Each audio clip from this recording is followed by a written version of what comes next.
Bismillahirrahmanirrahim. Assalamu alaikum. So guys, welcome to my YouTube channel Knowledge for Students. So guys, आज हम English की दूसरी class के साथ हाजिर हैं. पिछली क्लास के अंदर हमने कुछ अल्फाज पढ़े थे. आज हम उन अल्फाज को जुमलों की सूरत में इस्तेमाल करना सीखेंगे. देखिए, जब भी हम बात करते हैं तो हम वो बात जुमलों की सूरत में कर रहे होते हैं. बेसिकली जुमला या सेंटेंस क्या होता है? सेंटेंस असल में मुख्तलिफ अल्फाज को हम जो एक सही तरतीब में लिखते हैं या बोलते हैं उसको जुमला कहा जाता है. सो गाइस, आज हम सीखेंगे कि इन अल्फाज को जुमलों की सूरत में कैसे लिखा जाता है. तो चलें गाइस, स्टार्ट करते हैं. How to make a sentence, कि एक सेंटेंस हम किस तरह से बनाते हैं. So for making a sentence what we need, हमें सेंटेंस बनाने के लिए क्या चाहिए, किस चीज की हमें जरूरत होती है. So let's see. So guys, first of all we need a subject. सबसे पहले हमें एक जुमला बनाने के लिए क्या चाहिए? सब्जेक्ट चाहिए. The second thing verb. दूसरी चीज जो हमें चाहिए इसमें वो चाहिए verb. And the third thing would be object. जो तीसरी चीज हमें इसमें चाहिए वो है हमारा ऑब्जेक्ट. अब बात यह है कि हमें ये चीज समझने की जरूरत है कि ये सब्जेक्ट क्या है, वर्ब क्या है एंड ऑब्जेक्ट क्या है. ओके, बेसिकली ये हमारे जुमले की तरतीब है कि जो हमने अल्फाज को अरेंज करना है, जो अल्फाज को हमें एक तरतीब में लिखना है वो हम इस तरतीब में लिखेंगे. सबसे पहले हम सब्जेक्ट लिखेंगे, उसके बाद वर्ब लिखेंगे और उसके बाद ऑब्जेक्ट लिखेंगे. बट सबसे पहले ये समझ लेते हैं कि ये सब्जेक्ट क्या है, वर्ब क्या है एंड ऑब्जेक्ट क्या है. So let's talk about that. तो सबसे पहले हम ये समझते हैं कि सब्जेक्ट क्या चीज है. So guys, subject is a word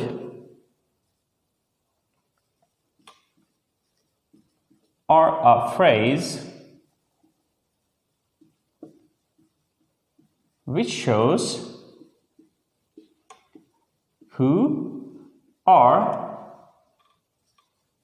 what does the action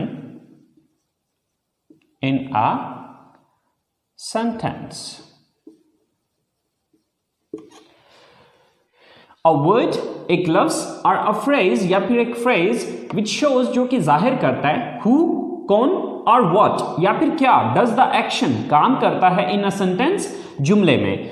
यानी कि एक ऐसा लफ्ज या फिर एक ऐसा फ्रेज जो कि ये जाहिर करता है कि जुमले में काम कौन कर रहा है या क्या चीज है जो जुमले में काम कर रही है. तो शॉर्टकट में अगर अपने अल्फाज में कहना चाहूं तो मैं ये चीज कहूंगा कि जुमले में सब्जेक्ट कहा जाता है उसको जो काम करने वाला होता है. तो शॉर्टकट ये कि काम करने वाले को सब्जेक्ट कहा जाता है. फॉर एग्जाम्पल,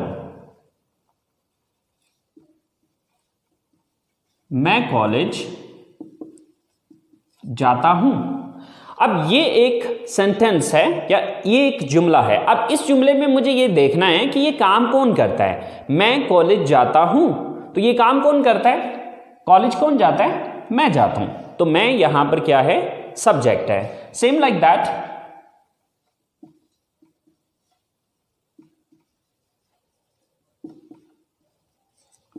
हम क्रिकेट खेलते हैं. अब हम क्रिकेट खेलते हैं, इस जुमले के अंदर ये काम कौन करता है? क्रिकेट कौन खेलता है? हम खेलते हैं. सो हम यहां पर सब्जेक्ट है.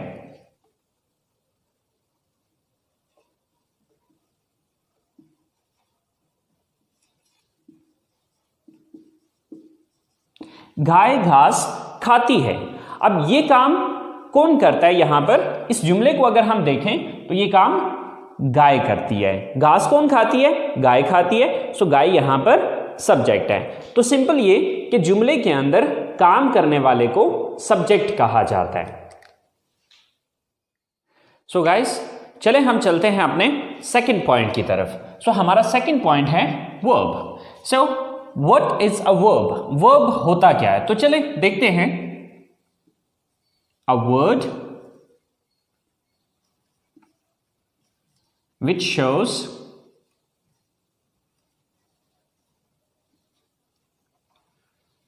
द एक्शन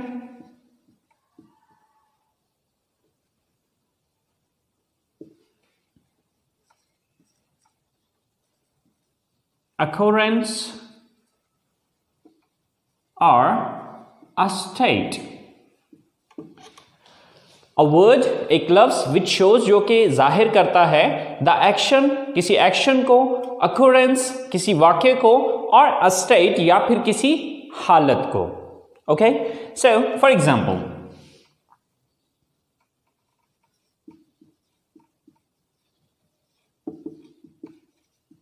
मैं कॉलेज जाता हूं. सो यहां पर काम करने वाला कौन है?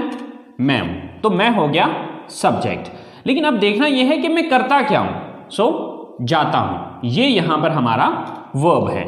सेम लाइक दैट,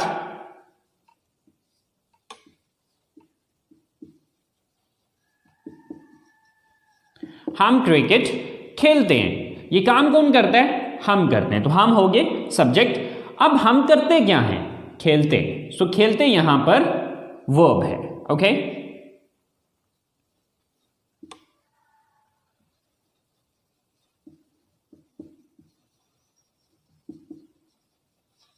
आप इंग्लिश सीखते हैं. ये काम कौन करता है? आप करते हैं. तो आप हो गए सब्जेक्ट. लेकिन आप करते क्या हैं? सीखते हैं. तो सीखना वर्ब है. ओके, अगर मैं शॉर्टकट अपने अल्फाज में इस चीज को बयान करूं तो वर्ब कहा जाता है जुमले के अंदर जो भी काम हो रहा होता है. यानी कि सिंपली पहले नंबर पे आपने ये देखना है कि काम करने वाला कौन है. कौन है जो एक्शन को सर अंजाम दे रहा है या काम को सर अंजाम दे रहा है. फिर दूसरे नंबर पे काम कर क्या रहा है. ठीक है, तो वर्ब हो गया कोई भी काम. तो सेकंड नंबर पे जो आपने चीज लिखनी होती है वो है वर्ब. सो हमारी तीसरी चीज है ऑब्जेक्ट. सो ऑब्जेक्ट क्या है? A word or a phrase which is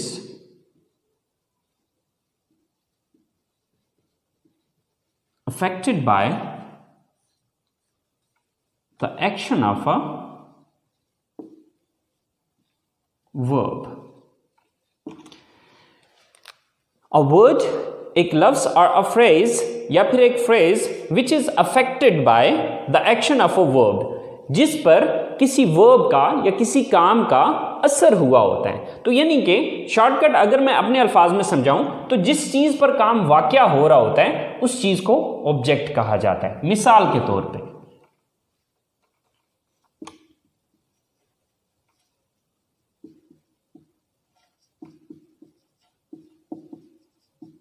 मैं इंग्लिश पढ़ाता हूं. अब ये एक जुमला है. अब मैं यहां पर सब्जेक्ट है क्योंकि मैं ये काम करता हूं. मैं काम क्या करता हूं? पढ़ाता हूं. तो ये काम हो गया. लेकिन पढ़ाता क्या चीज हूं? ये पढ़ाने का अमल किस चीज पे हो रहा है? इंग्लिश पे. तो इंग्लिश यहां पर ऑब्जेक्ट है. Okay, so same like that,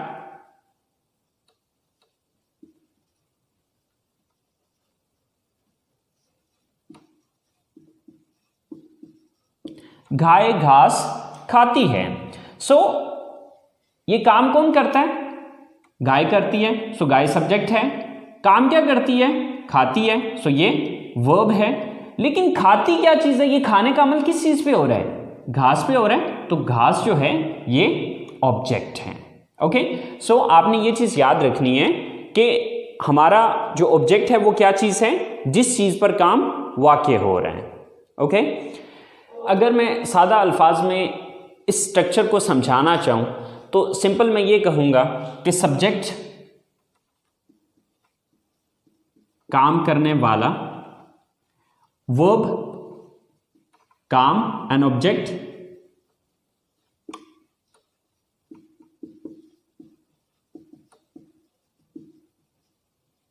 जिस चीज पर काम हो रहा हो. जब भी आपने एक उर्दू जुमले को इंग्लिश में लेके आना है तो उसके लिए आपने इस तरतीब को फॉलो करना है या इस ऑर्डर को, इस अरेंजमेंट को फॉलो करना है कि सबसे पहले आपने उर्दू जुमले के अंदर ये चीज़ देखनी है कि इस जुमले में काम कौन कर रहा है. सबसे पहले उसकी इंग्लिश लिखनी है. दूसरे नंबर पे फिर ये देखना है कि ये बंदा या ये चीज़ काम क्या करती है, उसकी इंग्लिश लिखनी है. और उसके बाद फिर तीसरी चीज़ आ जाएगी कि ये चीज़ नोटिस करनी है कि किस चीज़ पर वो काम करता है। ओके, इस तरतीब को फॉलो करते हुए आप हज़ारों के हिसाब से जुमले खुद से बना सकते हैं अगर आपको उन अल्फाज की इंग्लिश आती हो। तो चलें गाइस, कुछ एग्जाम्पल्स देखते हैं, कुछ उर्दू स्टेटमेंट्स बनाते हैं और उनको इंग्लिश में ट्रांसलेट करके देखते हैं। तो सो गाइस शुरू करते हैं। ये हमने कुछ 4-5 स्टेटमेंट्स लिखी हैं। अब इन स्टेटमेंट्स को हम इंग्लिश में ट्रांसलेट करके देखते हैं। सो गाइस हमने फॉलो करना है इस स्ट्रक्चर को। ओके, तो अब देखिए कि सबसे पहले हमें क्या लिखना है। अब इस जुमले को हम इंग्लिश में ट्रांसलेट करना चाह रहे हैं, तो सबसे पहले हम ये चीज़ देखेंगे कि इसमें सब्जेक्ट कौन है। सब्जेक्ट किसको कहते हैं? काम करने वाले को। मैं किताब पढ़ता हूँ, तो अब इसमें सबसे पहले मैं ये नोटिस करूँगा कि ये काम कौन करता है इस जुमले में। तो ये किताब कौन पढ़ता है? तो किताब कौन पढ़ता है? मैं पढ़ता हूँ। तो मैं की इंग्लिश सबसे पहले लिखी जाएगी। तो मैं की इंग्लिश क्या है? आई। ओके, इसके बाद सब्जेक्ट मैंने लिख दिया। इसके बाद दूसरी चीज आ जाएगी वर्ब। वर्ब किसको कहा जाता है? काम को कहा जाता है। तो अब देखना यह है कि मैं काम क्या करता हूं। तो मैं पढ़ता हूं। मैं किताब पढ़ता हूं, तो मैं काम कौन सा करता हूं? पढ़ता हूं। तो अब दूसरे नंबर पे जो मुझे इंग्लिश लिखनी होगी वो पढ़ना की इंग्लिश है। तो पढ़ना की इंग्लिश क्या है? रीड। I read. दो चीजें होगी। अब तीसरी चीज कि पढ़ता क्या हूं, ये पढ़ने का अमल किस चीज पे हो रहा है। अब देखिए इसकी इंग्लिश में लिख चुका हूं, इसकी इंग्लिश भी हो चुकी है। तो ये पढ़ने का अमल किस चीज को पढ़ा जा रहा है? किताब को पढ़ा जा रहा है। तो किताब की इंग्लिश तीसरे नंबर पे आ जाएगी। तो किताब की इंग्लिश होती है book.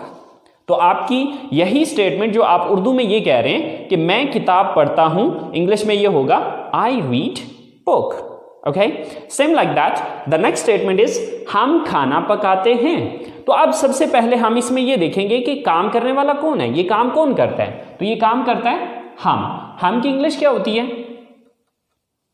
We. Okay, second number पे आ गया काम। कि अब हमें ये देखना है कि ये काम हम करते क्या हैं, क्या काम करते हैं। इस जुमले के अंदर हम काम क्या करते हैं?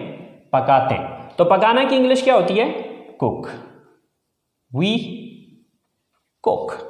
ओके, पकाते क्या चीज है? ये काम किस चीज पे हो रहा है? तीसरी चीज है ऑब्जेक्ट। ठीक है, तो पकाते किस चीज को है? खाने को। We cook the food. Okay, so your statement is complete. हम खाना पकाते हैं। In English we cook the food. हम खाना पकाते हैं। Same like that we move to third statement. और थर्ड स्टेटमेंट इज आप इंग्लिश बोलते हैं। सो सबसे पहले ये देखना है कि ये काम कौन करता है। सबसे पहले सब्जेक्ट देखना है, काम करने वाला कौन है? आप है। आपकी इंग्लिश क्या है? यू। ओके, काम क्या करते हैं? बोलते हैं। Sir speak. थर्ड थिंग कि बोलते क्या है? English. Sir English. So your complete statement is you speak English. वो कपड़े खरीदती हैं, मतलब वो काम कौन करता है? वो, यानी कि वो ज्यादा है, वो लेडीज हैं, वो लड़कियां हैं। सो वो जमा की इंग्लिश क्या होती है? they। फिर काम क्या करती हैं? वो खरीदती हैं, buy। they buy। खरीदती क्या चीज है? कपड़े। sell clothes। they buy clothes। वो कपड़े खरीदती हैं। Same like that the last statement is Asim और आमिर क्रिकेट खेलते हैं। सो काम कौन करता है? Asim and Aamir.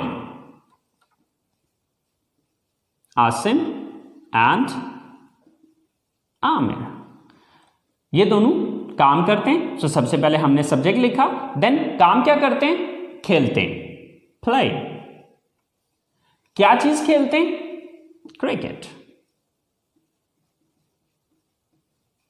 So, Asim and Aamir play cricket. Asim और आमिर क्रिकेट खेलते हैं। सो गाइस, आपने मेन आपकी ये स्ट्रक्चर है। If you understand this thing, this is really really important. ये बहुत इंपॉर्टेंट चीज है। अगर आप इस चीज को अंडरस्टैंड कर लेते हैं तो हजारों के हिसाब से जुमले आप खुद से बना सकते हैं। It's not difficult, it's very simple, very easy. Okay, if you understand this thing, this is the main point. ये हमारा मेन पॉइंट है।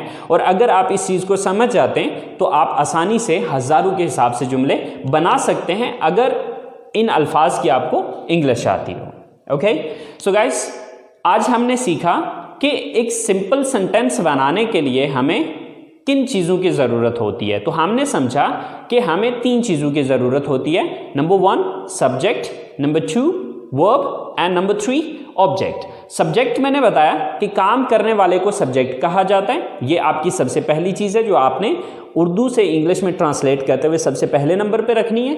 दूसरे नंबर पे आ जाएगा वर्ब। वर्ब कहा जाता है किसी भी एक्शन या किसी भी स्टेट को, मतलब किसी भी काम को आप सिंपल अपने अल्फाज में काम कह सकते हैं।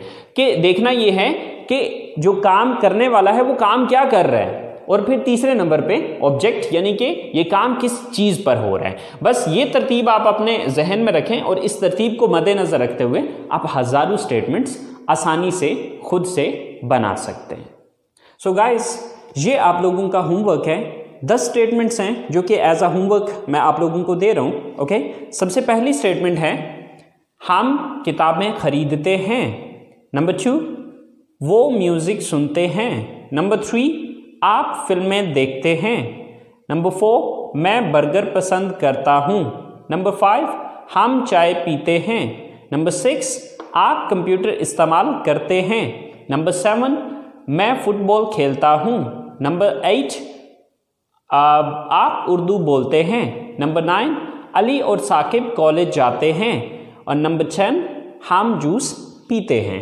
सो गाइस, ये 10 स्टेटमेंट्स आपने अपने तौर पे कोशिश करनी है, खुद से आपने इन स्टेटमेंट्स को बनाना है और बना के इनको बोलने की कोशिश करनी है। बिकॉज स्टेटमेंट्स लिखना अलग चीज़ होती है, इनको बोलना एक अलग चीज़ है। सो हम बात कर रहे हैं स्पीकिंग की। ओके, सो आप जितना ज़्यादा आप इन अल्फाज को, इन जुमलों को अपनी ज़बान से अदा करेंगे उतना ज़्यादा आपकी रवानी बनती चली जाएगी। सो गाइस, कल ये स्टेटमेंट्स मैं खुद भी बना के आपको बताऊंगा, तो आप देख लीजिएगा कि आपने उन स्टेटमेंट्स को कैसे बनाया था और मैंने इन स्टेटमेंट्स को कैसे बनाया है। अगर कोई थोड़ी बहुत मिस्टेक हो गई है, डजंट मैटर, स्टार्ट है, स्टार्ट में डेफिनेटली थोड़ी बहुत मिस्टेक्स होंगी, बट कोई मसला नहीं है। आपने कोशिश करनी है अपनी तरफ से इस काम को करने की, and with the passage of time इंशाल्लाह आप अपने अंदर चेंजेस देखेंगे कि आप इस चीज़ को इम्प्रूव कर रहे हैं। सो गाइस, उम्मीद करता हूँ आपके आज के लेसन को आप लोगों ने एंजॉय किया होगा, एंड इंशाल्लाह ज़िंदगी रही तो मुलाकात होगी आपसे अगले लेसन के साथ। Wish you all the best. So अल्लाह हाफिज़।